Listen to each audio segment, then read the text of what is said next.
হে মুসলমান ভাইরা আমার, হে নওজোয়ান তরুণেরা, যুবকেরা, বলেন তো ইহুদিরা বিশ্বাস করে কয় আল্লাহ? আর একটা ধর্ম আছে খ্রিস্টান, খ্রিস্টান ধর্মের মানুষ যারা, এরা বিশ্বাস করে মালিক হলো তিনটা। কটা মালিক?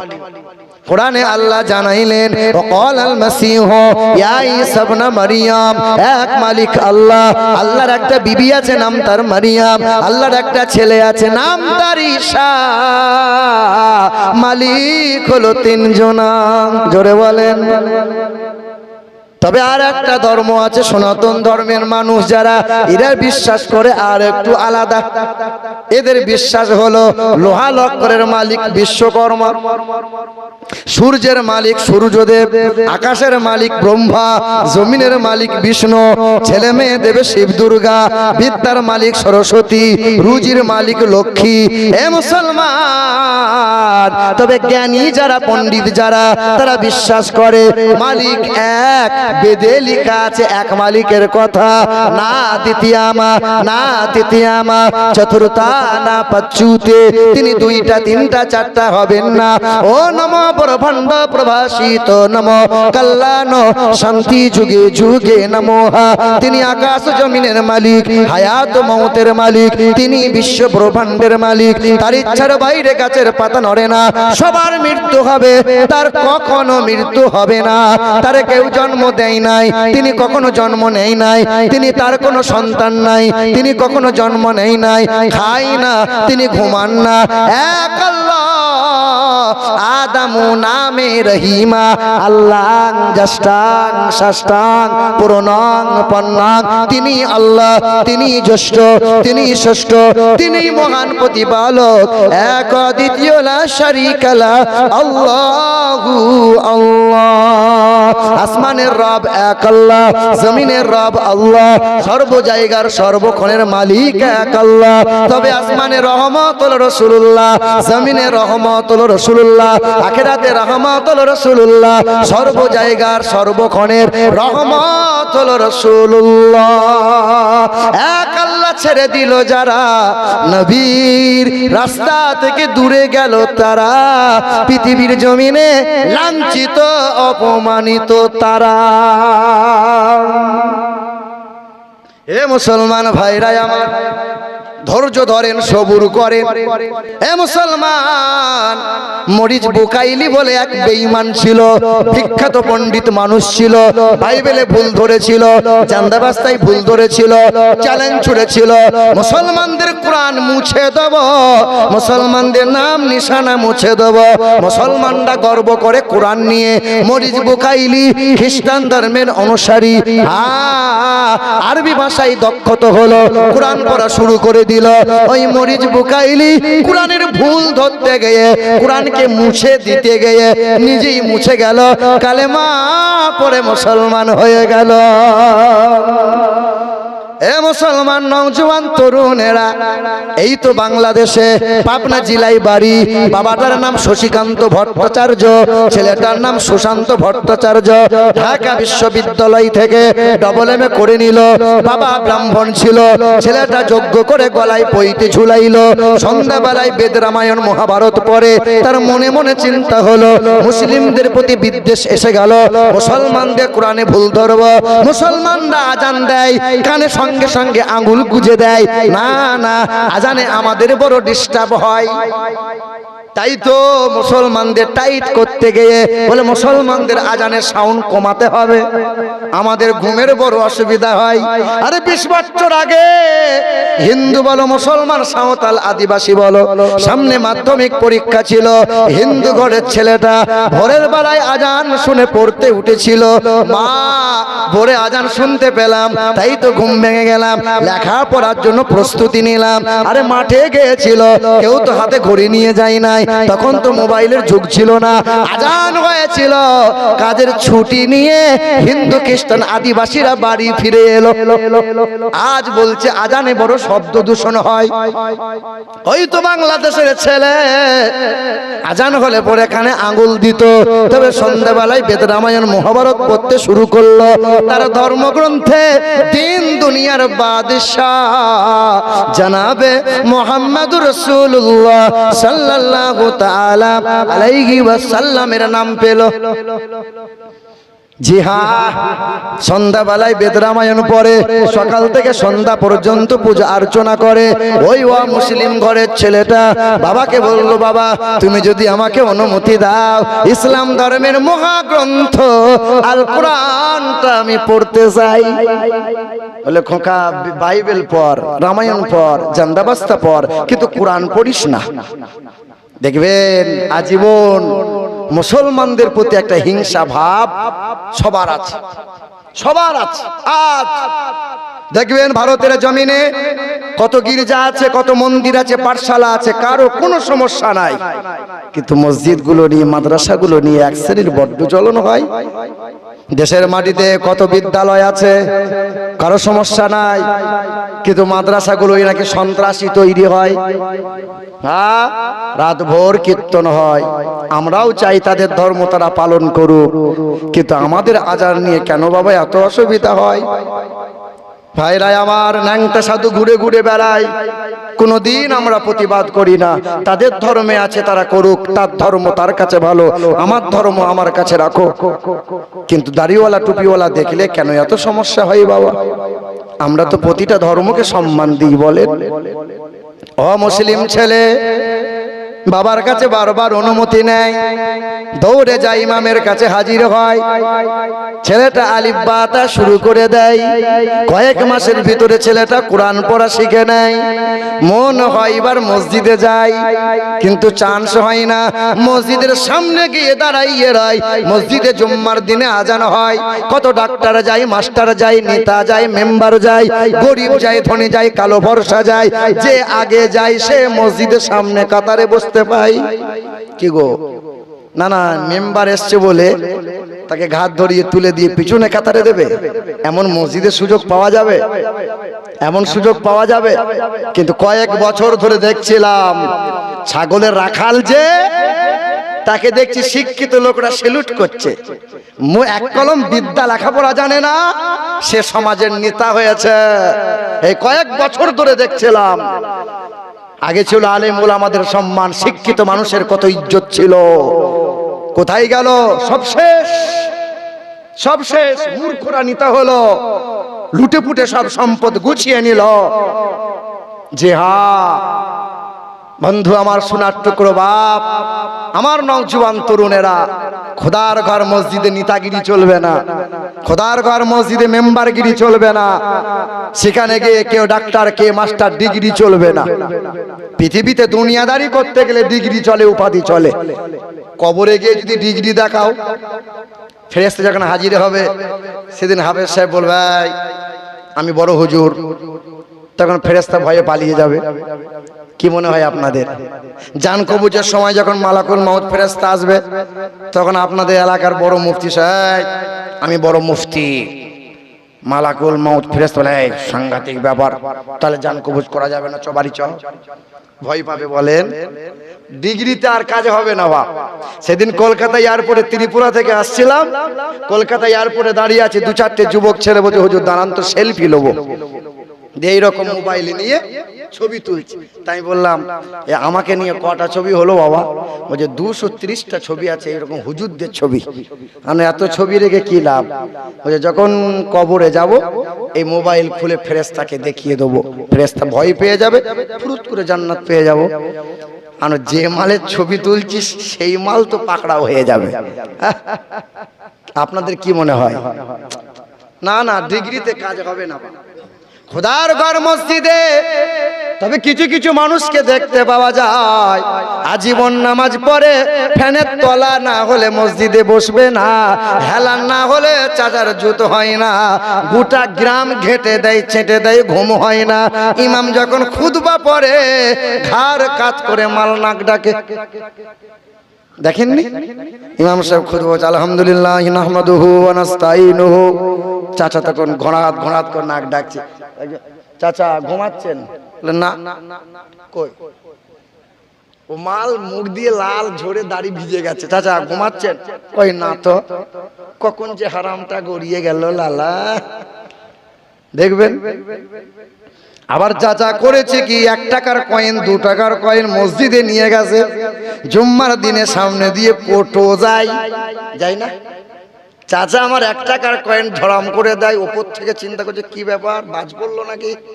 বলছে গোটা মসজিদের লোক দেখ, আমি 2 টাকা দিলাম, আল্লাহ 2 টাকা দিলাম তোমাকে, আল্লাহ 2 টাকা তোর নাতিকে দিলে তোর নাতি লেয় না, 2 টাকা ভিখারিকে দিলে ভিক দেয়, ভিক্ষুক লেয় না। হাওড়া স্টেশনে হিজড়া হাত পেতেছে, 5 টাকার কয়েন দিয়েছে, তো হিজড়া 5 টাকার কয়েনটা ফিরিয়ে দিয়ে বলছে আপনি নিয়ে যান, চা খাবেন। হিজড়া 5 টাকা লেয় না, আরে 2 টাকার কয়েন নিয়ে গিয়ে ঝম করে কোটোতে ফেলছে, আল্লাহ তোমাকে দিলাম, আল্লাহ জান্নাত দিও। বলছে আয় তোকে ছিলে দেবো, তুই আয় একবার। বলেন বলেন, একটু মনে হলো না? 1 টাকার কয়েনে 2 টাকার কয়েনে চা হয় না। ও জুম্মার দিনে বেঁচে বেঁচে 1 টাকার কয়েন, যে মালটা বাজারে চলে না, ওই মালটা পকেটে করে মসজিদে নিয়ে গেছে, আল্লাহকে খুশি করাবে। মুসলমান রাগ করছেন নাকি আপনারা? রাগ করছেন? হে মুসলমান ভাইরা আমার, ও মুসলিম ঘরের ছেলে, মসজিদের সামনে দাঁড়াইয়ে রয়, জুম্মার দিনে নামাজ হয়, কত আলেম ওলামা বেরোয়, মেম্বার নেতা যায়, মসজিদে নামাজ পড়ে কোনো ভেদাভেদ জাতপাতের বিচার চলে। আমার মুসলিম ভাইদের মধ্যে পাওয়া যায় নিচু জাত যারা পূজা করতে পারে না, তারা নিচু জাত যারা মন্দিরে পা রাখতে পারে না, তারা ওই মুসলিম ঘরের ছেলে সুশান্ত ভট্টাচার্য তার নাম, বাবার নাম শশীকান্ত ভট্টাচার্য। ছেলেটা মসজিদের সামনে তাকিয়ে দেখে এত সুন্দর ধর্ম, কালো পরশার বিচার হয় না, জাতপাতের বিচার চলে না, কা ভেদাভেদ চলে না, কে আরবি কে বিহারি কে বাঙালি কে গুজরাটি, না না চলে না। ওই মানুষটা বাড়ি চলে গেল, আর বাড়ি গিয়ে বাবাকে বলল, বাবা আমার মন চায় কালেমা পড়ে মুসলমান হয়। বলে এখানে ঠাঁই নাই, সাবধানে। ছেলেটা রাতের বেলায় চলে এলো, বাবার কথা মানে না, মায়ের কথা শোনে না, ভাইদের কথা জানে না, সবাইকে ফেলে দিল, কালেমা বুকে তুলে নিল, কোরআনকে আঁকড়ে ধরে নিল, বাবার সামনে দাঁড়াইল, বাবা কোরআনটা ছিনিয়ে নিয়ে ফেলতে গেল, কোরআন লাফ মেরে বুকে আঁকড়ে ধরে নিল, বাবা সব ছাড়তে রাজি, কোরআন ছাড়তে রাজি না। হে মুসলমান নওজোয়ান তরুণেরা, ওই নওজোয়ান যুবকটাকে ঘর থেকে বার করে দিল, ছেলেটা কোরআন বুকে নিয়ে বেরিয়ে গেল, কালেমা পড়ে মুসলমান হলো। নাম তার সুশান্ত ছিল, নাম পাল্টে নাম রেখে দিল শহীদুল ইসলাম, আর মাথায় টুপি রাখলো, সুন্নতি পোশাক পরে নিল, 5 ওয়াক্ত নামাজি হয়ে গেল। হে নওজোয়ান তরুণেরা, আমি কেচ্চা শোনাতে আসি নাই, তোমার বাপ মুসলমান, তোমার দাদু মুসলমান, বংশ পরম্পরা মুসলমান। 18 বছর হয়ে গেল, 22 বছর হয়ে গেল, 26 বছর হয়ে গেল, 365 দিনে একদিনও মনে হলো না ফজরের নামাজ পড়ি, একদিনও ফজরের নামাজ পড়ে না, অথচ 3 বেলা খাবার খাই, রাতে ঘুমাই, তার বিবাহ হয়েছে, বউ বাচ্চা হয়েছে, জৈন মিলন হয়, বাচ্চা কাচ্চাও হয়, রুজি রোজগারও করে, অসুবিধা নাই, বাপও কোনোদিন প্রশ্ন করে না এই নামাজ কেন পড়িস না। বলো, আরে কুত্তার জীবন, কুত্তা কুত্তা এবং নফরমান বেঈমান যারা, তারাও সূর্যের আলো পায়, তারাও খাবার খেতে পায়, তারাও আল্লাহর দেওয়া অক্সিজেন পায়, তারাও রাতে ঘুমায়, জৈন মিলন হয়, কুত্তারও জৈন মিলন হয়। জৈন মিলন না হলে বাচ্চা কেমনে হয়? তাহলে জৈন মিলন, খাওয়া দাওয়া, ঘুমানো, এর নাম জীবন? ওয়াল জিবালা আওতাদা, যে মালিক বলে আমি আল্লাহ বড় বড় পর্বতমালা দিয়ে খুঁটো গাড়লাম জমিন যাতে নাড়াচাড়া করে না, ওয়া খালাকনাকুম আজওয়াজা, আমি আল্লাহ তোমারে নিয়ামত দিলাম তোমার বিবি, আমি আল্লাহ তোমারে জোড়া জোড়া বানাইলাম, ওয়া জাআলনাল লাইলা লিবাসা, আমি আল্লাহ রাত্রিকে আরামদায়ক পর্দা করলাম, ওয়া জাআলনান নাহারা মাআশা, আমি আল্লাহ পাক কত নিয়ামত দিয়েছি রে বান্দা, একবার চিন্তা করলে না? জমিনকে আমি আল্লাহ যদি তরল বানিয়ে দিতাম, তোমাদের বালাখানা বিল্ডিং করতে পারতে না, ফসল উৎপন্ন হতো না। আমি আল্লাহ যদি পাথরের মতো শক্ত করে দিতাম, তাতেও তোমাদের সমস্যা, ফসল হতো না। আমি আল্লাহ এত কিছু নিয়ামত দিলাম রে বান্দা, তারপরেও একবার মন গেল না আমাকে সিজদা করতে? এ মুসলমান নওজোয়ান তরুণেরা, এ আব্বাজান ভাইজানেরা, পৃথিবীর জমিনে অনেকেই চেয়েছিল কোরআন মুছে দেবো, অনেকেই চেয়েছিল ইসলামটা মুছে দেবো, অনেকেই চেয়েছিল ইসলাম পৃথিবী থেকে সরিয়ে দেবো। আবরাহা জালিম বাদশাহ কাবা ঘর ভাঙতে গেল, হাজার সৈন্য সিপাহী নিয়ে গেল, কাবা ঘরের সামনে দাঁড়িয়ে গেল, কাবা ঘর ভেঙে দেবে। আল্লাহর দরবারে আব্দুল মুত্তালিব হাত তুলে দিল, দয়ার মালিক আল্লাহ তোমার ঘরকে তুমি হেফাজত করো আল্লাহ। আল্লাহ পাকের ঘোষণা, ঝাঁক ঝাঁক আবাবিল পাখি, তোরা জানো হুকুমের অমান্য করবি না। জালিম আবরাহা হস্ত সৈন্য সিপাহী নিয়েছে, কাবা ঘর ভেঙে দেবে। আল্লাহর হুকুম হলো, ঝাঁক পাখি জমিন থেকে কাঁকর মুখে তুলে নিল। 1 গ্রাম 2 গ্রাম 4 গ্রামের কাঁকর ঝাঁক হয়ে উড়তে লাগলো গোল করে। আল্লাহ পাকের অর্ডার হয়ে গেল, মুখ থেকে কাঁকর ফেলে দিল। 1 গ্রামের কাঁকরকে আমার আল্লাহ 1 কুইন্টাল ওজন বানিয়ে দিল। ওই জালিম আবরাহার হাজার সৈন্য সিপাহীকে 1 মিনিট সময় লাগে নাই, ধূলিসাৎ হয়ে গিয়েছিল সেকেন্ডের মাথায়। এ মুসলমান নওজোয়ান একটু ভাবো, তুমিও 3 বেলা খাবার খাও, আমরাও খাবার খাই। তুমিও বড় মোবাইল চালাও, আমরা মোবাইল চালাই। তোমরা বাথরুম যাও, আমরা বাথরুম যাই। তবে তোমার আমার মধ্যে তফাৎটা দেখো। তুমি মাথায় টুপি দিতে লজ্জা করো, আর আমার মাথায় টুপি না দিলে আমার বড় লজ্জা লাগে। তোমার দাড়ি চাঁচতে তোমার ভালো লাগে, আমার দাড়ি চাঁচার কথা ভাবলে বড় ভয় লাগে। তোমার লম্বা পোশাক পরতে তোমার বড় শরম লাগে, আর আমার লম্বা পোশাকটা না পরলে আমার বড় শরম লাগে। কেন? তুমিও বাড়ি যাবে, আমরাও বাড়ি যাব। তোমরা বাড়ি যাবে ডান পা বাম পা, কোন পা দিয়ে বাথরুম যাবে এটাও তোমার জানা নাই।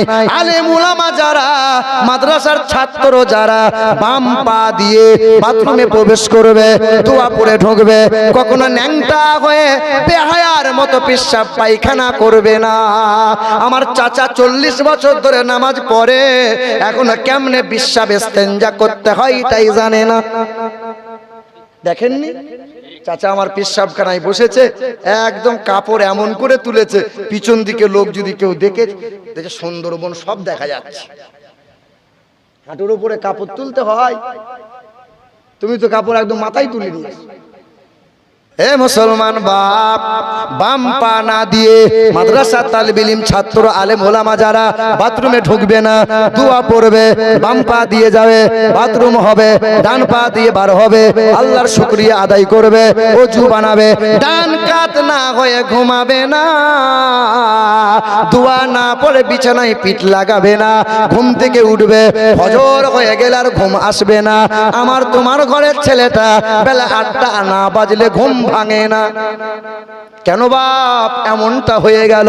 কারণ এটাও জেনে রাখো, তোমার আমার কালেমা এক, তোমার আমার কোরআন এক, তোমার আমার আল্লাহ এক, তোমার আমার ধর্ম এক, তোমার আমার দ্বীন এক। তুমি আমি পৃথিবীতে এসেছি এক হালতে। কি বাপ সবাই এসেছি ন্যাংটো হয়ে তো নাকি? না, ইমামে আজম ইমাম সাহেব বোধহয় লুঙ্গি পরে এসেছিল। কি বলে? সবাই আমি তুমি পৃথিবীতে এলাম এক হালতে। পৃথিবীতে যাওয়ার সময়, পৃথিবী থেকে যাওয়ার সময় সবার হালত হবে এক, সবার হালত হবে এক, সবার কাপড়ের কাপড় হবে এক, সবার কবর হবে এক, সবার প্রশ্ন হবে এক। তবে বাপ কেন 2 রকম হয়ে গেলে? কেন এমন হলে বাবা? কেন কোরআন থেকে দূরে সরে গেলে? হে মুসলমান নওজোয়ান তরুণেরা, আমার যুবকেরা, মুসলমান নওজোয়ান তরুণেরা, খাস করে যুবক যারা, তোমাদেরকে এখন সচেতন হওয়া লাগবে। যুবক যারা, নওজোয়ান যারা, নওজোয়ান যুবক যারা, ইসলামের সবচেয়ে বেশি অবদান যুবকদের। ইসলামে সবচেয়ে বেশি জীবন দিয়েছে যারা, নওজোয়ান যুবক যারা। আমার নবীকে সবচেয়ে বেশি মোহাব্বত করেছিল যারা, আর নবীর জন্য যুদ্ধের ময়দানে শহীদ হয়েছিল যারা, সব নওজোয়ান যুবক যারা। আজ তোমার আমার ঘরের ছেলে রাত 2টা বাজে তখনও দরজা জানলা বন্ধ করে মোবাইলে খোঁচা মারে। না না, আপনার ছেলে দুষ্টু নয়, আপনার ছেলে ব্যভিচার করে, ব্যভিচার। আপনার ছেলে চোখের হাতে ব্যভিচার করে। আমরা ছোটবেলায় তালবিরি মাদ্রাসায় ছিলাম, এই তো 2 বছর আগে আমার মাদ্রাসার ছেলেরা বলছে, হুজুর একবার দীঘা নিয়ে চলুন না। দীঘা লাল না সবুজ, কোনোদিন দীঘা দেখি নাই। তাই বললাম বেশ নিয়ে যাব। দেখবেন মাদ্রাসার ছেলেরা দুষ্টু টাইপের হয়, হয় না? মাদ্রাসার ছেলে দুষ্টু হয়, কিন্তু কোরআন যখন দুলে দুলে পড়তে শুরু করে দেয়, ওই ছেলেটা ভবিষ্যতে আল্লাহওয়ালা নেককার হয়ে যায়। কি বলছেন বলেন? আমরা ছোটবেলায় দুষ্টু ছিলাম, কিন্তু আপনার ছেলের নাতিপোতার মতো অসভ্য ছিলাম না। আপনার ছেলে অসভ্যপনা করে, আর বড়কে মানে না, যে ছেলেকে কথা বললে কথা শোনে না, যে ছেলের হাতে মোবাইল ধরিয়ে দিয়ে 24 ঘন্টা মোবাইলে খোঁচা মারে। আমার এক বন্ধু দুবাইয়ে তো বলে, আমার বিবি আমার ছেলেকে ভাড়া ঘরে রেখে দিয়েছি টাউনে। যে হ্যাঁ, তা আমি যখন ফোন করি বারবার আমার ছেলে ফোন কেটে দেয়। আমার ছেলে আমাকে ধমকি দিয়ে বলছে, বারবার ফোন করছো কেন? আমি গেম খেলছি, তুমি বুঝতে পারো না? বারবার ফোন কাটছি, তুমি বারবার ফোন করছো। তা আমি দুবাই থেকে বাড়ি এলাম, ঘাড় ধরে বউ বাচ্চাকে ঘর থেকে বার করলাম। টাকা পয়সা রোজগার করে ঘাম ঝরিয়ে এই বাচ্চাকে কুলাঙ্গার তৈরি করার জন্য। আপনি হয়তো মনে মনে ভাবছেন, এই ছেলে রাত দিন মোবাইলে খোঁচা মারছে, আমি বুড়ো হব, জমি জায়গা ছেলের নামে লিখে দেবো, আর এই ছেলে আমাকে বুড়ো বয়সে খাওয়াবে। না না, ভাবিয়েন না, এই ছেলে বড় হয়ে আপনাকে শালা বলে ডাকবে। আপনি দেখিয়েন, মিলিয়ে নিয়েন। শ্বশুরকে বলবে আব্বা জান, শাশুড়িকে বলবে আম্মা জান, আপনাকে বাপ বলেও ডাকবে না। কারণ মাটি ভালো হলে গাছ ভালো হয়। কি বলছেন বলেন? আমি কোচবিহার গিয়েছিলাম, যে বাড়িতে বসে আরাম করছি, বাড়িতে ছিল একটা কুলের গাছ। কি গাছ? কুল। কুল কুল বোঝেন তো আপনারা? বড় বড় কুল, একদম আপেলের মতো দেখতে। তো বললাম, চাচা এইরকম গাছ একটা নেই, আমি বর্ধমান নিয়ে যাব। তো বলে, আছে, আর একটা আছে। তো বাড়ি যাওয়ার সময় কাঞ্চনজঙ্ঘা ট্রেনে উঠবো, গাছ একটা সুন্দর করে কাগজে মুড়িয়ে দড়িতে বেঁধে আমাকে দিয়েছে। বাড়ি নিয়ে এলাম, লাগালাম, নেট দিয়ে ঘিরে দিলাম, গাছের পাতায় জমজমের পানি ছেটালাম, গোড়াতে গোলাপ পানি দিচ্ছিলাম। এবছর রমজান মাসে ফুল এসছে, ফল এসছে, মানে খুব শখ করে নিয়ে এসছি কোচবিহার থেকে। কুল এইরকম সাইজের হয়েছে, দেখে মনে হচ্ছে নিমের ফল। প্রথম ফল, মনে মনে ভাবলাম সাইজ এইরকম, দেখে এলাম তে মাল এইরকম যে হলো। প্রথম ফল হয়তো সাইজ একটু ছোট হয়েছে, পরে হয়তো বড় হবে। না, কেউ হাত দিবি না। এসে হলুদ হলে ফল, এই কুল আমি প্রথম মুখে দেবো। ইফতার করে নামাজ পড়ে এসে একটা কুল ছিঁড়ে যেমন মুখে দিয়েছি, তেঁতুল বলছে আমি জেগে আছি, তুই ঘুমিয়ে থাক, এত টক।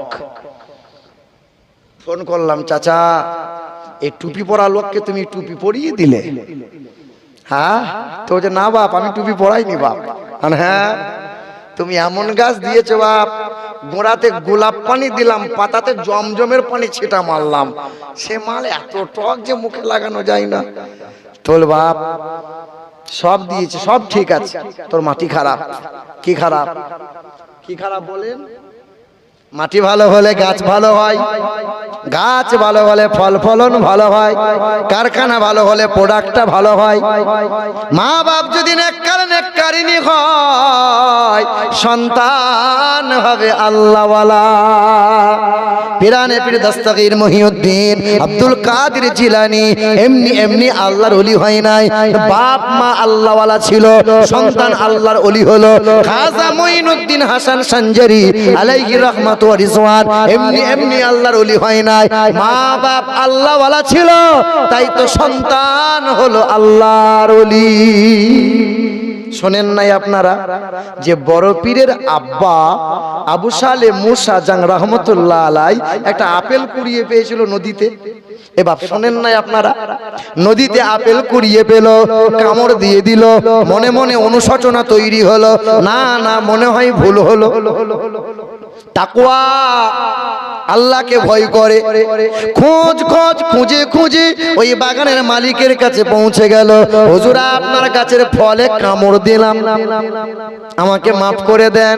বাগানের মালিক চিন্তা করে এমন সন্তান তো জামানায় পাওয়া যাবে না, কত ছেলে ফল চুরি করে খায়, কেউ তো মাপ চাই না, স্বীকারও করে না। এই ছেলে আপেল কুড়িয়ে কামড় দিল, মাপ চাই, এই ছেলে ছাড়া যাবে না। বলে মাপ যদি নিতে হয় 12 বছর সেবা করো। শোনেন নাই, 12 বছর বাগানে সেবা করতে লাগলো। 12টা বছর সেবা করা যেমন হলো, বলে হুজুর এবার বাড়ি যেতে দিলে ভালো হতো। বাগানের মালিক চিন্তা করে এই ছেলে 12 বছর থাকলো, খোঁজ পাওয়া যায় না, এই ছেলে যদি জামাই হয় মেয়ের কপাল ফিরে যাবে, এমন ছেলে জামানায় দ্বিতীয় মিলবে না। বলে বাড়ি যেতে দেবো, অসুবিধা না, তবে আমার একটা মেয়ে আছে, চোখে দেখতে পাই না, কানে শুনতে পাই না, মুখে বলতে পারে না, পায়ে চলতে পারে না, তার সঙ্গে বিয়ে হবে, নাম তার উম্মুল খায়ের ফাতেমা। বিয়ে যেমন হয়ে গেল, রাজি হলো তো বিয়ে হলো। বাসর রাত্রিতে বিবির সামনে যেমন যেতে চাইলো, দরজার কাছে দাঁড়াইয়ে আওয়াজ দিল, আসসালামু আলাইকুম। সালাম দিয়েছে কে? স্বামী বিবিকে সালাম দিয়েছে। আচ্ছা বলেন, আমরাও তো বিয়ে করেছি বাপ, বাসর রাত্রিতে প্রথমে কোনোদিন আপনি কখনো বউকে সালাম দিয়েছিলেন? আজ পর্যন্ত সালমার মা, সালমার বাপ, এ সালমার মাকে আমরা মুরব্বী বাপ যারা, ভাই যারা, সালাম দিয়েছি বলেন? কোনোদিন সালাম দেই? ছেলে মেয়েকে সালাম দেওয়া শেখায়, নাতিপোতাকে শেখায়। সালাম দাও, সালাম, ইয়া আইয়ুহাল্লাযীনা আমানু লা তাদখুলু বুয়ুতান গায়রা বুয়ুতিকুম। সালাম দাও, নিজ বাড়িতে প্রবেশের সময় সালাম দাও, অন্যের বাড়িতে প্রবেশের সময় সালাম দাও। ছোটকে সালাম দাও, সালাম দেওয়া শেখাও। ছেলেরা বাপদেরকে সালাম দাও, নানারা নাতিদেরকে দাও, চলমান ব্যক্তি বসমানকে সালাম দাও। যে বাড়িতে সালাম দেবে বাবা, ওই বাড়িতে খোদার শান্তি দ্বারা বর্ষণ হবে, শান্তি হবে না। বড় পীর আব্দুল কাদের জিলানীর আব্বা আবু সালে মুসা বিবিকে সালাম দিল। সালামের জবাব দিয়ে যখন দরজা খুললো, লাফ মেরে আবু সালে শ্বশুরের কাছে গেল। আব্বা, এই বউ তো আমার না। কেন? বলে আমার বউ তো চোখে দেখতে পাই না, কানে শুনতে পাই না, মুখে বলতে পারে না, এত সুন্দর রূপবতী মহিলা জামানায় এমন মহিলা কোনোদিন চোখে থাকে না। বলে আমার কন্যা নাম তার উম্মুল খায়ের ফাতেমা, চোখ দিয়ে হারাম জিনিস দেখে না, মুখ দিয়ে গালমন্দ খারাপ ভাষা বলে না, তবে আমার ঘরের মা বোনদের এমন কারবার কারখানা, এমন ভাষা, এমন চলন বলন দেখে সহ্য করা যায় না। তবে এখানকার মা বোনটা ভালো, স্বামীর বদনাম করে না। আমাদের বর্ধমান জেলার মেয়েরা একটু ফ্যাশনে চলে, কথাই কথাই বলে স্বামীর কাছে সুখ পেলাম না। আমি জিজ্ঞাসা করি, হ্যাঁ রে, স্বামীর কাছে যদি সুখ না পাস তো সুখ পাবি কোথায়? কোথায় সুখ পাস? আপনি যদি 4 কেজি যদি কাতলা মাছ বউয়ের জন্য নিয়ে আসেন, তো সম করে বলবে আমার বাপের মতো পেরেছে, আমার বাপ 5 কেজির জন্য কাতলা খাইয়েছে। কোনোদিন আপনার নাম করলো না। কলকাতা বাসে বসে আছে, খিদিরপুর যাব, পাশেই 2জন মহিলা হিজাব পরে বসে আছে, আর এই কাপড়টা তুলে দিয়ে এক মহিলা মুসলমান কানে হাত দিয়ে বলছে, খালা জিনিসটা কোথায় গড়ালে? তোমার খালু গড়িয়েছে গো অমুকের দোকান। বলে খালুর চোখ আছে, আর আমাদের লোকটা না চোখ না, এসব আলুর বস্তা। মানে যতক্ষণ বাস চললো ততক্ষণ স্বামীর বদনাম চললো। এখানকার মা বোনরা বোধহয় শুনছে না, আছে নাকি? আছে? হে আমার মা বোনেরা, আল্লাহর নবী বলেন ওয়াল মারআতু ইযা সাল্লাত খামসাহা ওয়া সামাত সাহরাহা ওয়া হাসানাত ফারজাহা ওয়া আতাআত যাওজাহা ফালতাদখুল মিন আইয়ি আবওয়াবিল জান্নাতি শাআত। নবী বলেন যে মহিলার চার গুণ ভালো হবে। এক, যে মহিলা 5 ওয়াক্ত নামাজ পড়বে, রমজান মাসে রোজা রাখবে, স্বামীর কথা মতো চলবে, স্বামীর সেবা করবে, স্বামীকে আদর দেবে, স্বামীকে ভালোবাসবে। 4 নম্বর গুণ হলো ওই মহিলা পর্দা সেলাই চলবে, বেহায়াই চলবে না, পরপুরুষের সঙ্গে ফোনে কথা বলবে না। 4 গুণ যদি ভালো হয়, জান্নাতের 8টা দরজা খোলা পাবে, যে কোনো দরজা দিয়ে হাসতে হাসতে জান্নাতে যাবে। জোরে বলতে পারলেন না? মহিলাদের জন্য বলছি বলে। হে মুসলমান ভাইরা আমার, বলতে পারেন ইসলামে সর্বপ্রথম নবীজির মহব্বতে জীবন দিয়েছিল পুরুষ না মহিলা? বলতে পারবেন? ইসলামে নবীজির মহব্বতে সর্বপ্রথমে জীবন দিয়েছিল যে পুরুষ না মহিলা? আচ্ছা, মহিলাদের দাম আল্লাহ দিয়েছে বেশি না পুরুষের দাম দিয়েছে বেশি? যে ঘরে নারী মানে মহিলা ভূমিষ্ঠ হয়, কন্যা ভূমিষ্ঠ হয়, ওই ঘরে খোদার রহমত বর্ষণ হয়। যেই বাড়িতে কন্যা ভূমিষ্ঠ হয়, রহমতের ফেরেশতা আনাগোনা শুরু হয়। যেই বাড়িতে কন্যা ভূমিষ্ঠ হয়, আল্লাহ রুজিতে বরকত ঢেলে দেয়। নবী বলেন যার 6টা কন্যা হবে, আল্লাহ তারে 6টা জান্নাত দান করবে। এই বহরমপুর আগে জীবন্তী বলে একটা জায়গা আছে, এই ওয়াজটাই করছিলাম। মোটামুটি 80 বছরের মুরব্বী ওখানে বসেছিল। ওই মুরব্বী হাত তুলেছে, আর চাচা তোমার আবার কি হলো? বলছে বাপ আমার 12টা ছেলে, আনো কচু পাবে, কিচ্ছু পাবে না, কিন্তু একটাও যদি মেয়ে থাকে এই অফার আছে না নাই? এই অফার আছে না নাই? ইসলামের সর্বপ্রথম নবীজির মহব্বতে জীবন দিয়েছিল এক মহিলা, নাম তার হযরতে সুমাইয়া রাদিয়াল্লাহু তাআলা আনহা। কালেমা পড়েছিল, ইসলাম ধর্ম গ্রহণ করেছিল, নবীকে মহব্বত করেছিল। নবী যখন রাতের বেলায় দাওয়াতে বার হতেন, তো নবীর জন্য রুটি বানিয়ে রাখতেন। আম্মারকে বলতেন, আম্মার তুমি আমার নবীকে নিয়ে যাও, পথের মাঝে রুটি আমার নবীকে দিও, নবী যেন বসে রুটি খেয়ে।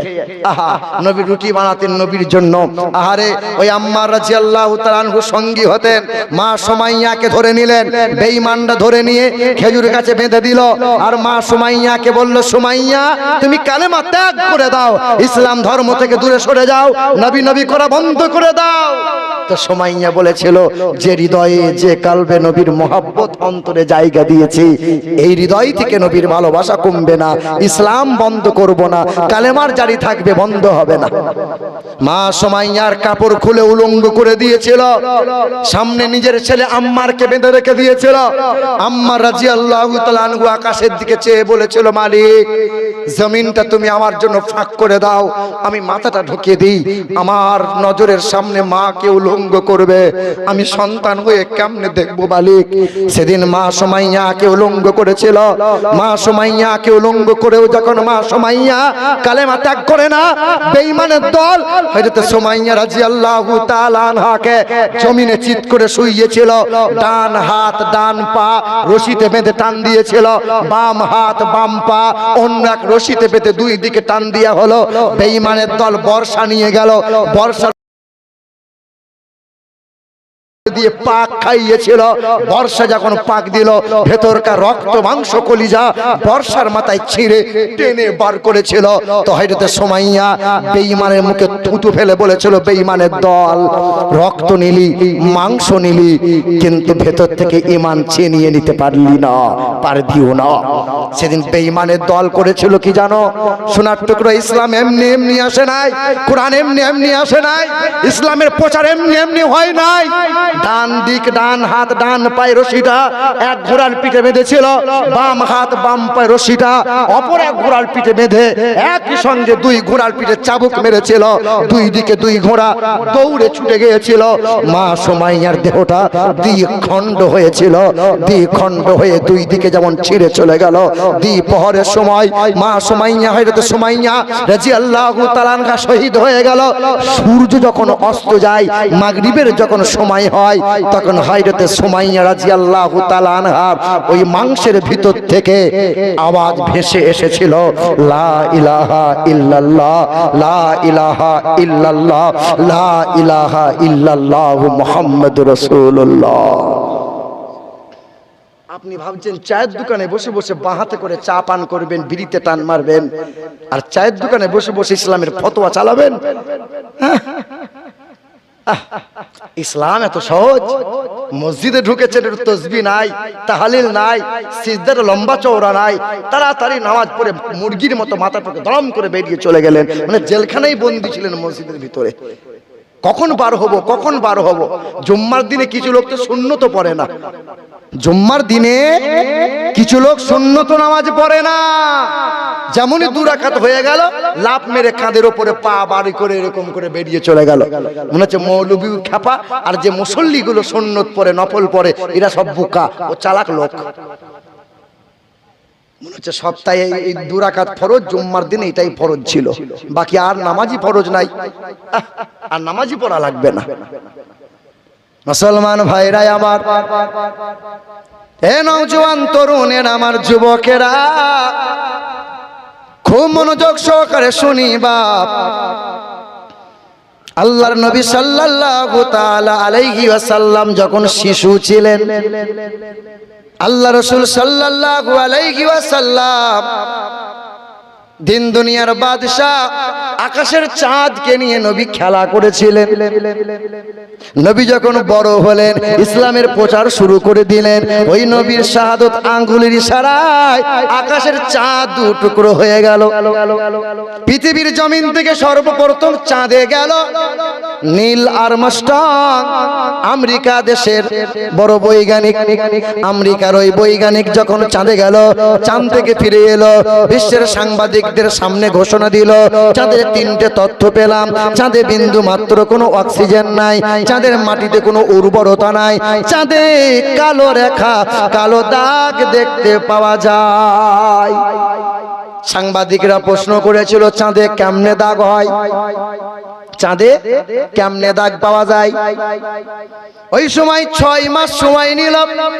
6 মাস পর বললাম, আমি বাইবেল জান্দাবাস্তা পড়লাম আর কোরআন পড়ে জানতে পারলাম, মক্কা শহরে বিশ্বের মহান নেতা, মক্কা মদিনা বিশ্বের মহান নেতা নবী মুহাম্মদুর রাসূলুল্লাহ সাল্লাল্লাহু আলাইহি ওয়াসাল্লাম বেঈমানদের সম্মুখে দাঁড়াইলেন, চোখে আঙ্গুল দিয়ে নবী আমার জানাইলেন, কাঠ।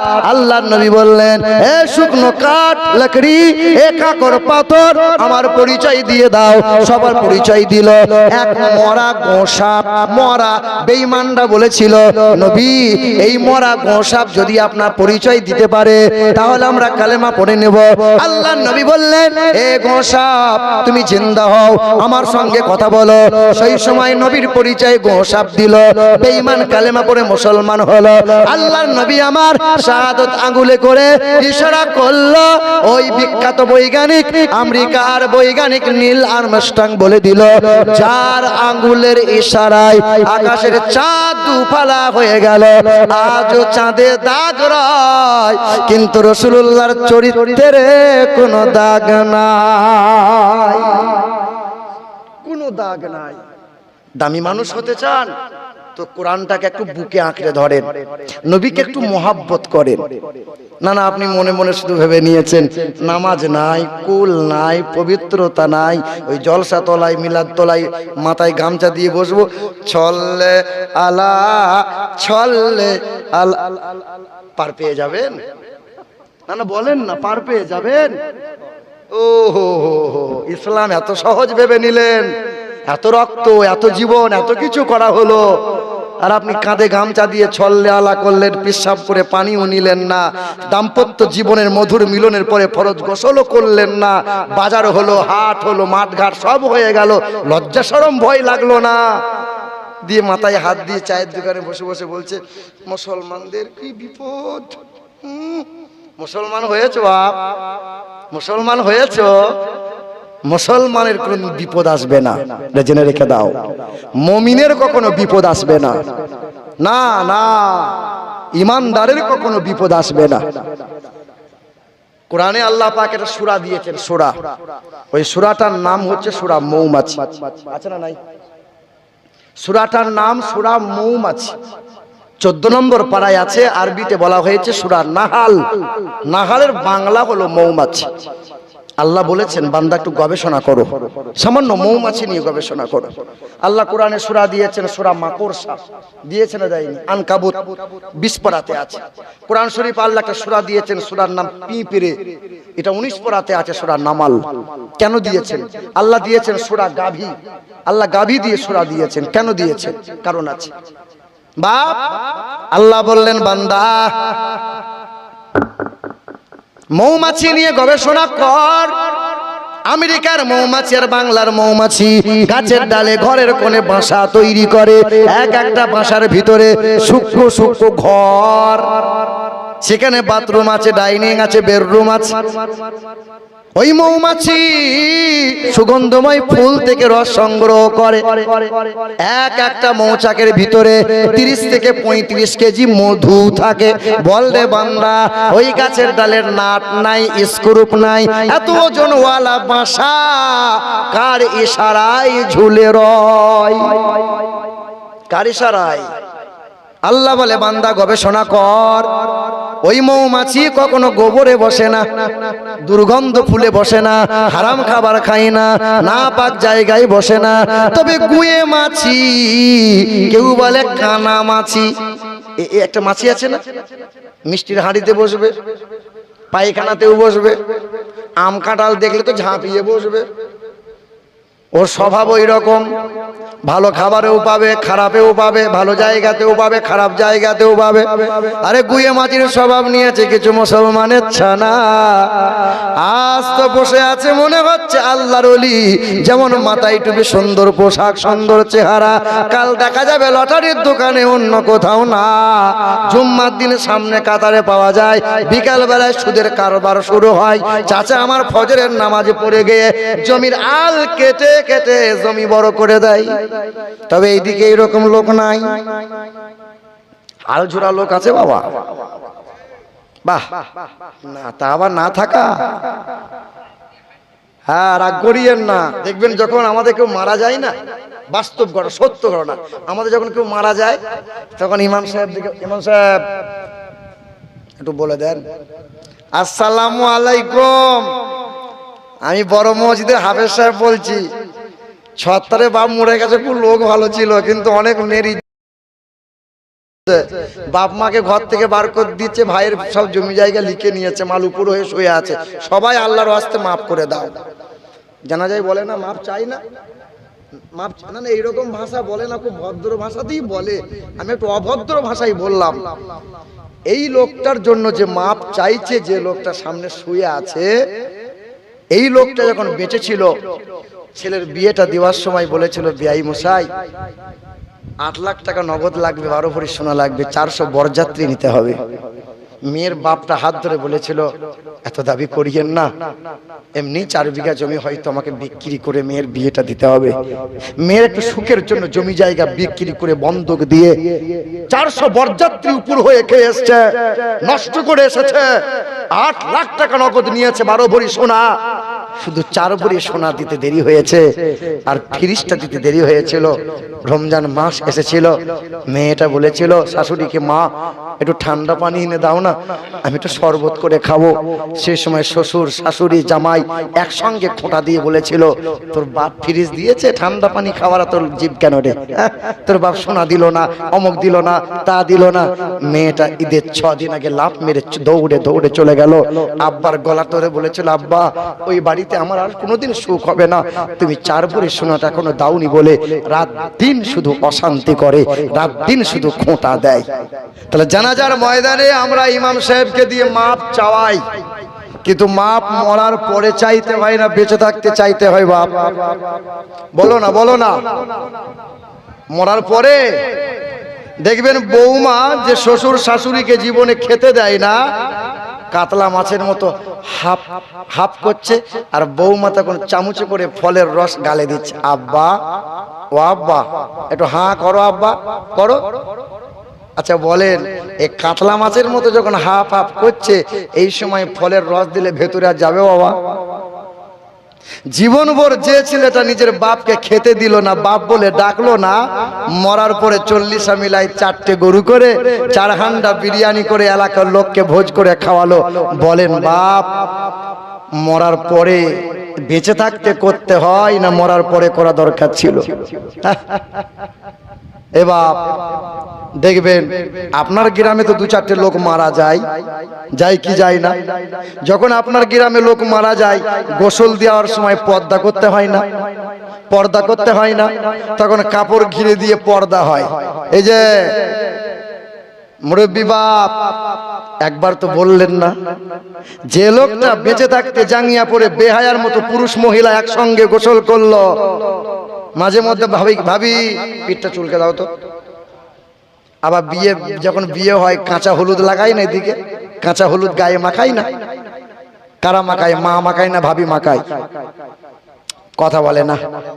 ও বাবা, আপনার ছেলে এরকম বসে আছে, বড় ভাবি এসছে, মেজো ভাবি এসছে, বড় ভাবি হলুদ নিয়েছে, মেজো ভাবি নিয়েছে, আর তখন দেওরের কাপড় তুলে না না বলেন না, লজ্জা শরমটা বেঁচে থাকতে করতে হয় না মরার পরে করতে হয়?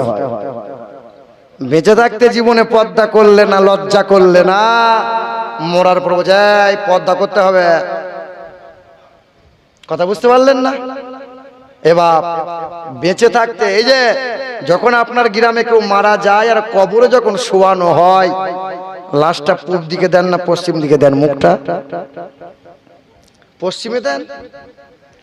বেঁচে থাকতে জীবনে পশ্চিম দিকে মুখ করে না, ওকে বোঝায় মুখটা পশ্চিম দিকে করে দে, ফুরুত করে জান্নাত পাবে। বাপ, যেটা আমি বলতে চাইছি এটাই শোনেন। আমরা বাস্তবে অনেক পিছিয়ে আছি। নামাজ নাই, কুল নাই, কলমা নাই, পবিত্রতা নাই, ছেলে মেয়েদের প্রতি গ্রাহ্য নেই, কোরআনের তালিম নেই, হাদিসের শিক্ষা নেই। বৌমা নামাজ পড়ে না, একবার শ্বশুর বলে না, বলবে কি করে? আগেকার শ্বশুর শাশুড়ির ভয়ে বৌমা ঘর থেকে পা বাড়াতে পারতো না, আর এখনকার বৌমায়ের ভয়ে শ্বশুর শাশুড়ি জোরে কথা বলতে পারে না। ভুল বলছি বোধহয়। আগেকার আলেম ওলামা দেখলে পরে, আমরা যখন ছোট ছিলাম আলেম ওলামা দেখলে ভয়ে লুকিয়ে যেতাম, কি বলছেন বলেন? আর এখন আলেম ওলামা দেখলে পরে এখনকার ছেলেরা সিটি বাজায়, বেহায়া, বিয়াদব, আদব কায়দা করে। বাপ বলেন, আমার মুসলমান, আমার ভাইরা, আমার নওজোয়ান তরুণেরা, যেটা আমি বলতে চাইছিলাম, পৃথিবীর জমিনে আমরা লাঞ্ছিত, আমরা অপমানিত, অথচ ষষ্ঠ জাতি আমরা, ষষ্ঠ ধর্ম পেয়েছি আমরা, ষষ্ঠ কিতাব পেয়েছি আমরা, ষষ্ঠ রসুল পেয়েছি আমরা, ষষ্ঠ উম্মত হয়েছি আমরা। পৃথিবীর জমিনে লাঞ্ছিত অপমানিত হওয়ার এক মূল কারণ হচ্ছে আল্লাহ এবং রসুলের আহকাম তরিকাগুলো ত্যাগ করে দিয়েছি আমরা। জি, মান আহাব্বা সুন্নতি ফাকাদ আহাব্বানি ওয়া মান আহাব্বানি কানা মাইয়া ফিল জান্নাহ। আমার রাসূলের সুন্নতকে মহব্বত করো। নবী বলেছেন এইভাবে খাবার খাও, খাবার খাবো। নবীকে ভালোবাসি যে। নবী বলেছেন এইভাবে শোবে, নবী শুয়েছেন আমি শোবো। নবী বলেছেন এইভাবে চুল কাটো, আমি সেইভাবে চুল কাটবো। ঈদের 2 দিন আগে যুবক চুল কাটতে যাচ্ছে, বাপের কাছে 600 টাকা নিয়েছে। ঈদের দিন জিজ্ঞাসা করছে, খোকা চুলটা দেখাও।